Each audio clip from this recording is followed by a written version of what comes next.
welcome to the SVG-TV news for Thursday, September 21st. I am Khalil Kato with the details.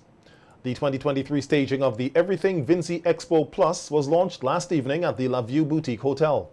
The four-day event, which will run from October 26th to 29th at the northern part of the decommissioned E.T. Joshua Airport tarmac, promises to be a fun-filled family affair. Speaking at the launching event last evening, Minister of Finance, Economic Planning and Information Technology Camilo Gonzalez said with the success of the Everything Vinci Expo over the years, it has outgrown the hosting space at the Geest Shed. And it would be nice if we had a convention space or a space like Mr. Russell was talking about that they have in Guyana, where they can just open up and display their products. We're not there yet, but we have outgrown the Geest Shed and we've moved on to the tarmac. And we're hoping that the tarmac is going to give an opportunity for more business people, more businesses to display themselves more effectively in a more pleasant environment. Hopefully we won't be sweating as much as we were in the Geest Shed. And to allow a better flow of people and Vincentians through the place. So I think this is a very important signal of the fact that Invest SVG is growing. Everything Vinci is growing. Minister Gonzalez said that Guyana will be the plus in this year's Everything Vinci Expo. And the plus, as we've all said, represents our outside partners. In this case, the chief outside partner is going to be Guyana. That is going to offer great opportunities for cross-pollination of businesses.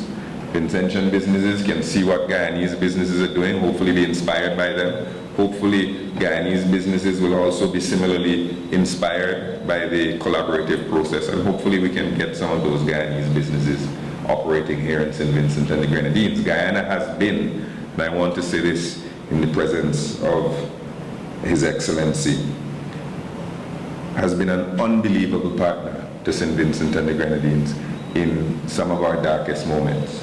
And after the eruption of the volcano, Guyana was one of the first countries to deliver assistance to St. Vincent and the Grenadines and to deliver very generously assistance to St. Vincent and the Grenadines. We're very grateful to them.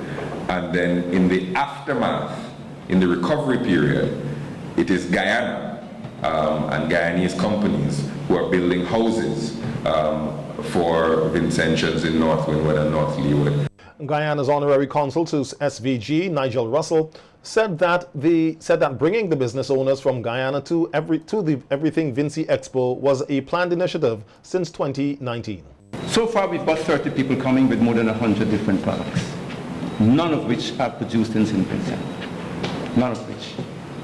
So we believe that this is a complement to this year's expo, because I've been living here for a long while and I've been going to almost all the expos. But I want to say this to you, Guyana is still the breadbasket of the Caribbean. Guyana exports to every single country in Latin America and the Caribbean. And you might not know this. Guyana consumes 50% of what it produces. 50% it produces. Now, St. Vincent with 110,000 people. I'm sitting down with Guyana with close to 1 million people. Can consume 50% of what you produce. If St. Vincent can do that, think of what our economy is likely to be. So this expo has been long in planning. It's a lot of work, and Shannon will tell you that. It's a lot of work to put these expos together. We have people who just come out of Belize, Jamaica, Barbados. They do a lot of expos. Chairman of the Invest SVG and the Everything Vinci Expo 2023, Anthony Regisford, said that Invest SVG has a very important role to play in the development of SVG's economy. And one way of doing so is doubling down on its mandate for export promotion and marketing. We've been given that mandate for a couple of years now. It is true to say that we have not yet structured ourselves in a way that we can fully push the throttle forward and really make a meaningful difference. We are going to change that almost immediately as we speak. We're going to strengthen the export development and export promotion, and marketing area. One of the other things that I want to say here, because you're going to come to the expo, you're going to see, the talents of our people, the products that they make, the services, how they utilize the resources that we have, how money is the end result of all of this, and how that can grow the economy, provide jobs, create wealth, all that what may sound like cliches now. But there are quite a few things that need to happen to modernize the way that we do things. Not just create the products, but how do we market them? How do we do business transactions? So Invest SVG has to be the advocate or the champion for the modern way of doing business, like other stakeholders in the business development arena. Regisford said it is critically important for St. Vincent and the Grenadines to become a digital economy. I know there are projects afoot or currently going steam. The digital transformation project is one such project. It's extremely important that we become a digital economy. I can't put it another way. And to do that, we have to change our culture, the way we do things. We have to start thinking less of this, okay? When I'm the executive director of the Chamber of Industry and Commerce.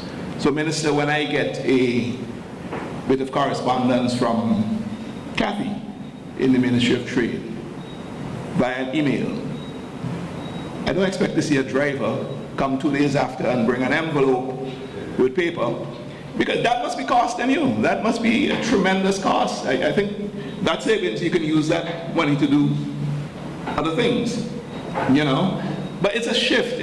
I just mentioned that as an example. It's a shift in culture. We have to understand. And this excuse that we use.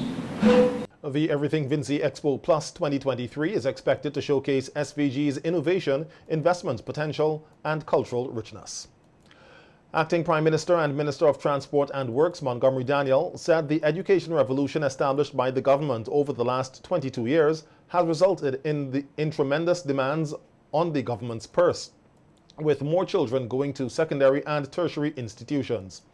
Daniel said the demand is as such that more schools have been built and have to be built, more teachers have to be trained to deliver the respective programs, and more children to be transported.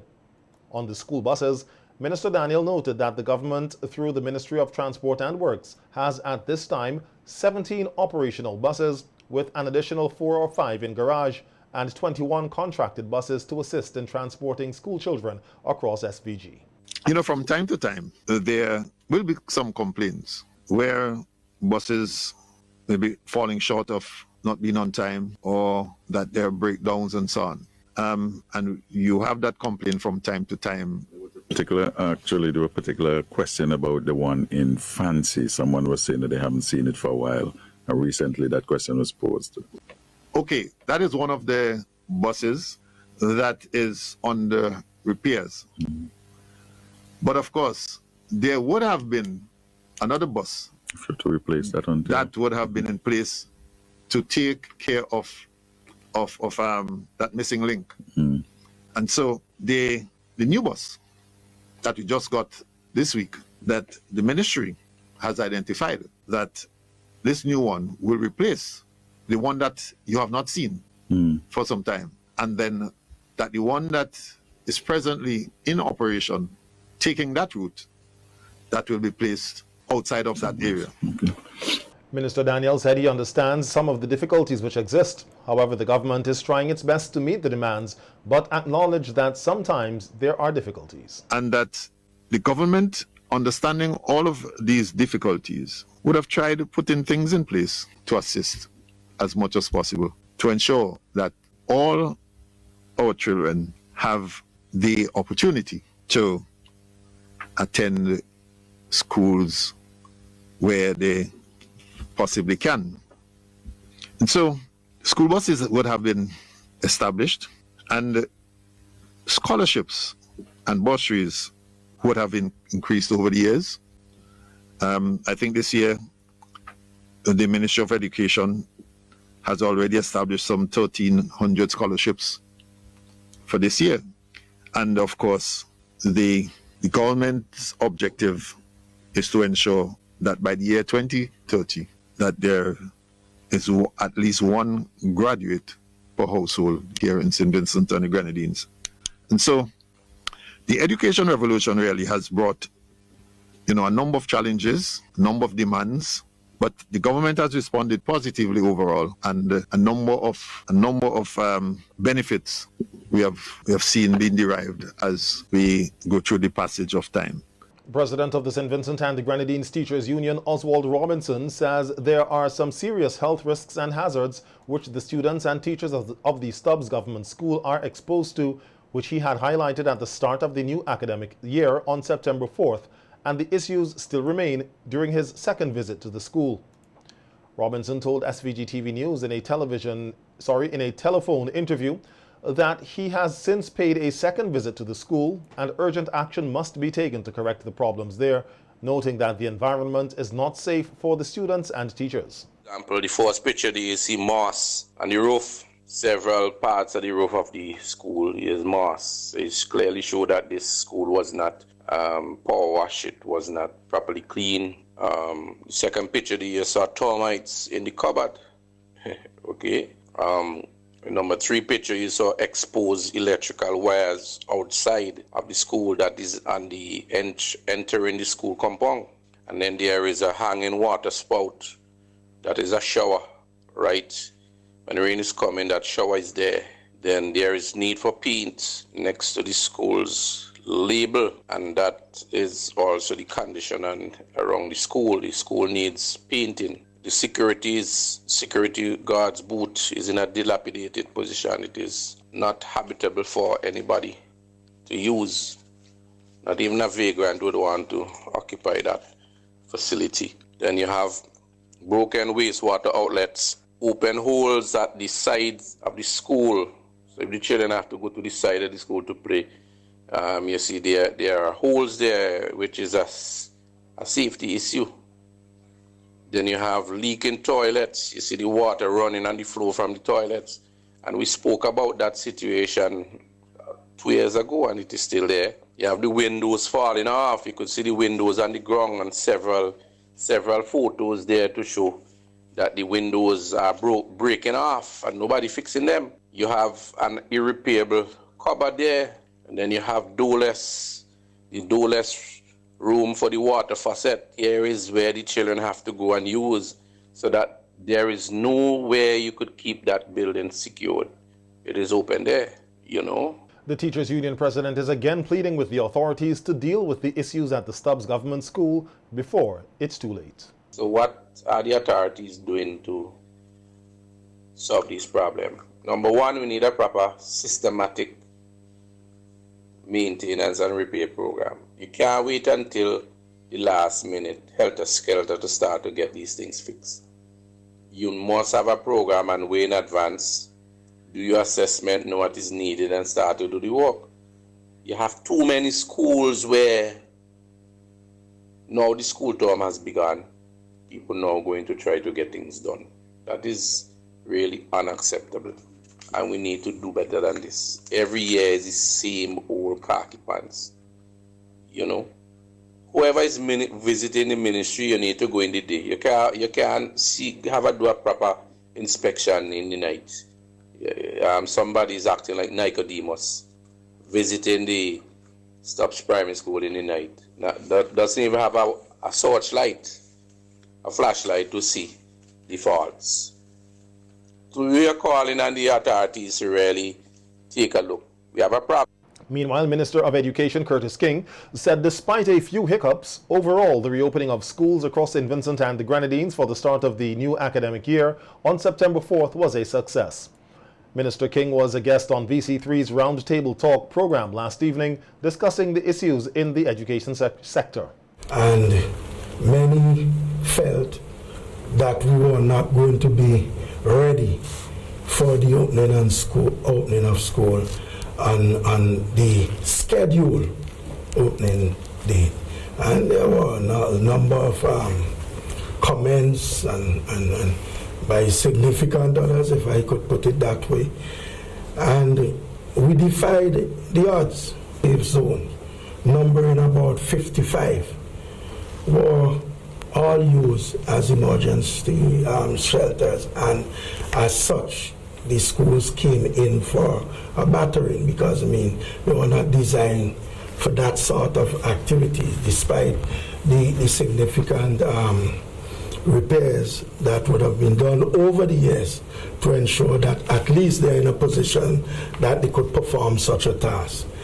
And we recognize that because we were not able to do substantial repairs, that it was going to be a challenge given the short time frame we had to put the schools in a state of readiness.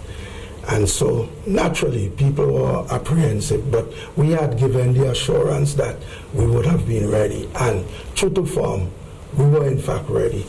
Largely speaking, there were only one or two institutions that we were not quite up to bars in terms of their state of readiness.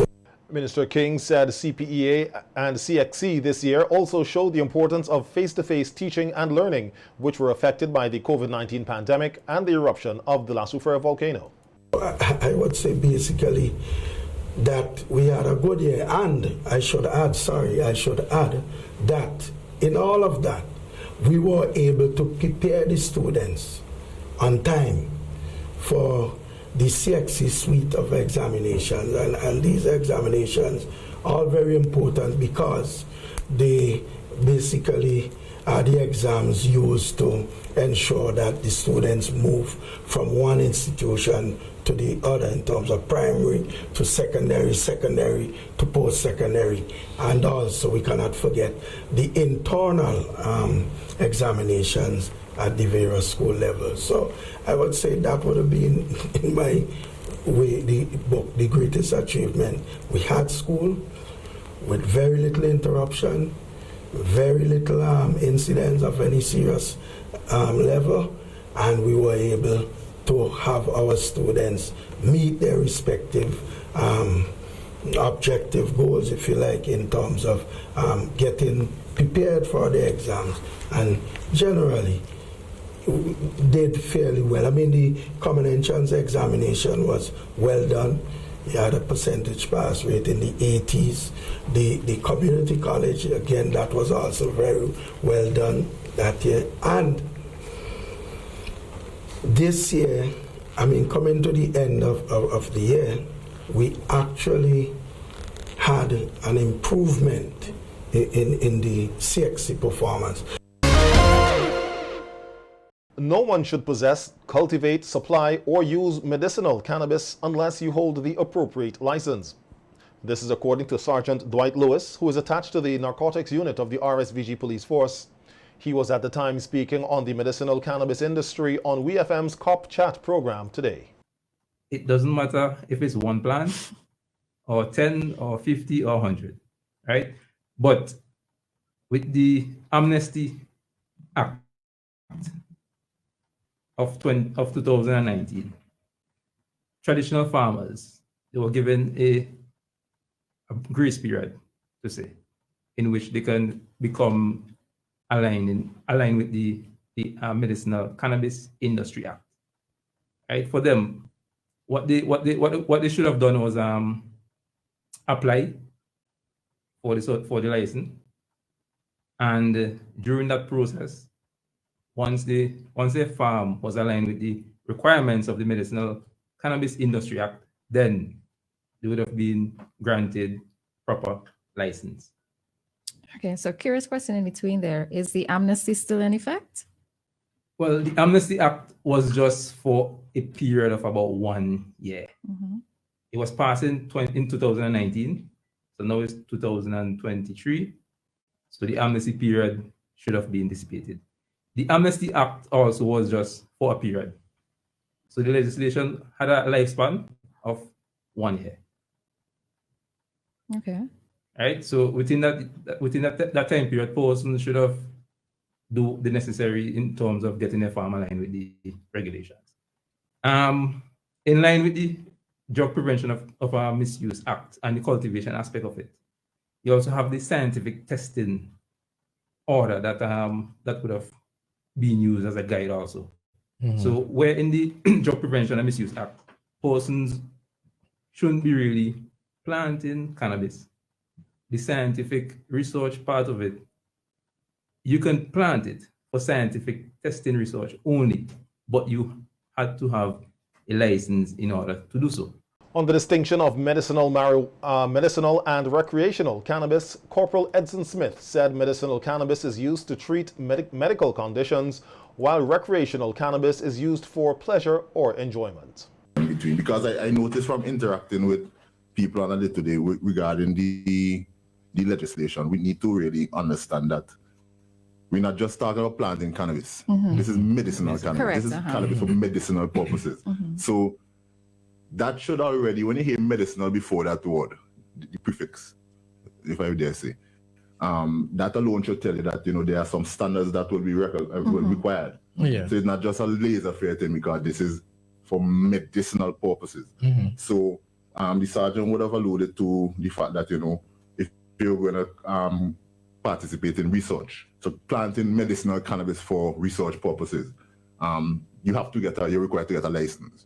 And there are several different licenses. There's the cultivation license. As the sergeant would have outlined, the research license. Then there are manufacturer license, transportation, dispensing. So Corporal Smith said efforts are being made to discourage black market activities as the Medicinal Cannabis Authority, the MCA, takes steps to transition into a robust, functioning medicinal cannabis industry in SVG. You would have situations where, obviously the black market doesn't have to pay taxes and stuff, so they would have access to resources, money. They have a lot of money because of the nature of how they do things, as opposed to a traditional cultivator who is trying to make that transition. After having to meet, which I think is a lot of reasonable approach that the government has to facilitating that transition. We have to now do our job diligently to prevent the black market from, presenting a situation where, we provide a disservice to those who are actually trying to be legit, right? Trying to be legit. I also want to point out that, and I mean, again, I keep saying words have meaning. So in order for you to consume cannabis in St. Vincent, you're supposed to have a license. Right? That a doctor is supposed to issue. There are a range of different, in the act actually outlines a range of issues that a doctor could prescribe medicinal cannabis. So if a police comes up to you, right, and you're not supposed to be smoking in public to begin with, but the police... This is where y'all being tolerant again? That's exactly. Right. This is where I'm going to show you where tolerance is even, and discretion is even powerful. Right? If I know that I happen to see you at a particular corner smoking marijuana, right? As a diligent police officer, I could ask you, where's your ID? That the doctor or the state would have issued you, and you're supposed to satisfy that.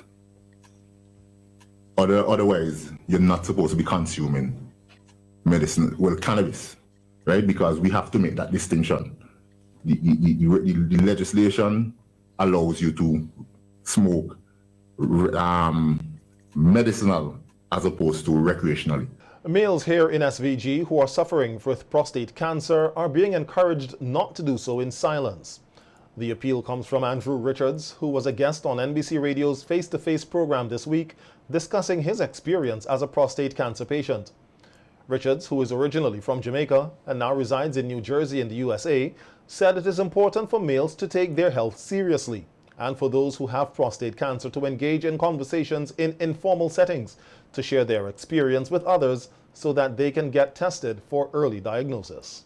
Over there in Grenada and Jamaica, the place, you could find them on the cricket. Many people love to play cricket, or their football, or we call it soccer, or maybe at the barbecue, you know what I mean? So engage them in those local. And I believe if you're doing that, you start doing that, you will start to get some good results. Just to say, go to the clinic, go get checked. Sometime it might be a nut to crack, but just reach them where they are, find them, because they're out there. They have to get their hair cut. Man wants to look tight. So to start the conversation in the barber shop, and you're going to take a brave heart to do it, but somebody have to start it. And again, you will start see men taking the necessary step based for their health. Okay. Noting that a balanced diet and physical exercise is vital for healthy living, Richard said it is important that everyone takes responsibility for their own health. So I have a medical doctor. I have my niece. I answer a few questions. I have my dad, have friends, but you know, you have the other doctors. But you have the person have to make it. And I have it for my wife. She jot down every single thing. She makes notes in every little piece of paper. So dig into them, find out what's going on, what's his side effect, what is this, what is that? Ask question, because it's your health. And when you die, they're not going to come to your funeral. I just learned that recently. But it's your responsibility. So dig into it, drill into it. Partly cloudy skies, a few showers and isolated thunderstorms are likely across St. Vincent and the Grenadines this evening into tomorrow due to unstable conditions. The 72-hour weather outlook issued today by the SVG Met Services says over the weekend, showers and thunderstorm activity across the island chain could peak late Saturday into early Sunday. Residents and motorists in areas prone to flooding and landslides or near rivers and streams are asked to be on the alert. The SVG Met Services says an area of interest in the tropical Atlantic Ocean has a high or 70% chance of developing into a tropical depression over the weekend and tracking near the island chain next week. The Met Services says it will continue to monitor any development and issue updates and advisories as necessary.